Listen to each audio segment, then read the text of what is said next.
আজকের রেসিপি রুই মাছের কালিয়া। রুই মাছের কালিয়া করার জন্যে মাছগুলোকে ভালো করে নুন হলুদ দিয়ে মাখিয়ে ম্যারিনেট করে রেখে দেব। এতে করে নুনটা ভালো করে মাছের মধ্যে ঢুকে যাবে এবং মাছটা খেতেও খুব ভালো লাগবে। ভালো করে নুন হলুদগুলো দিয়ে, হলুদ অল্পই দিতে হবে, বেশি দেওয়ার দরকার নেই।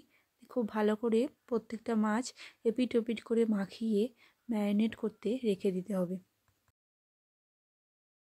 কড়াইয়ে সর্ষের তেল গরম করতে দিয়ে দিয়েছি। খুব ভালো করে তেলটা গরম করে নিয়ে এবার মাছগুলো এক এক করে দিতে হবে। ভালো করে তেলটা গরম করে দিতে হবে, নাহলে মাছগুলো আটকে যায় কড়াইতে। তাই জন্য ভালো করে তেলটা গরম হয়ে গেলে মাছগুলো এক এক করে ছেড়ে দিতে হবে। খুব ভালো করে লাল লাল করে এপিট ওপিট মাছগুলো ভেজে নিতে হবে। লাল লাল করে মাছগুলো ভাজা হয়ে গেছে, এবার মাছগুলো তুলে নেব। এবার ওই তেলেতেই ধনেপাতা কুচিগুলো দিয়ে দেবো, টমেটো কুচিগুলো দিয়ে দেবো। এবার এগুলো ভালো করে একটু ভেজে নিয়ে নরম করার জন্য অল্প একটু নুন দিয়ে দেবো, যাতে টমেটোটা একটু নরম হয়ে যায়। ভালো করে এটাকে ভাজবো। এবার বাটিতে কাঁচা লঙ্কা, সর্ষে আর আদাটা আগে থেকে শিলে বেটে রেখেছি, সেটা দিয়ে দেবো।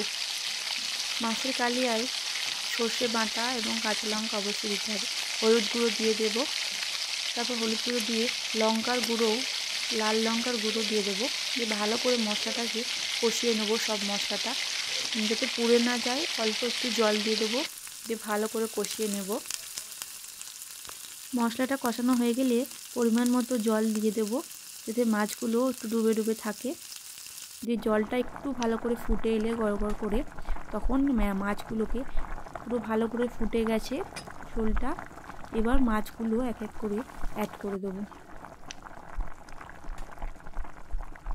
ভালো করে ঝালটা ফুটে গেছে, এবার ভেজে রাখা মাছগুলো অ্যাড করে দেবো। নুনটা যে যার পরিমাণ মতো চেক করে দেখে দিয়ে দেবেন স্বাদ মতো। এবার ভালো করে এটাকে অল্প মিডিয়াম আঁচে এটাকে ফুটতে দিলেই ব্যাস মাছের কালিয়া হয়ে যাবে। ঝালটা একদম শুকনো শুকনো হয়ে গেছে, কষা কষা রুই মাছের কালিয়া একদম রেডি।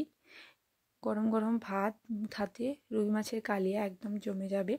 রেসিপিটা একদম ট্রাই করে দেখবেন, খুবই ভালো লাগবে। যদি রেসিপিটি ভালো লাগে অবশ্যই চ্যানেলটি সাবস্ক্রাইব করবেন, ভিডিওটি লাইক করবেন আর পাশে থাকবেন। ধন্যবাদ।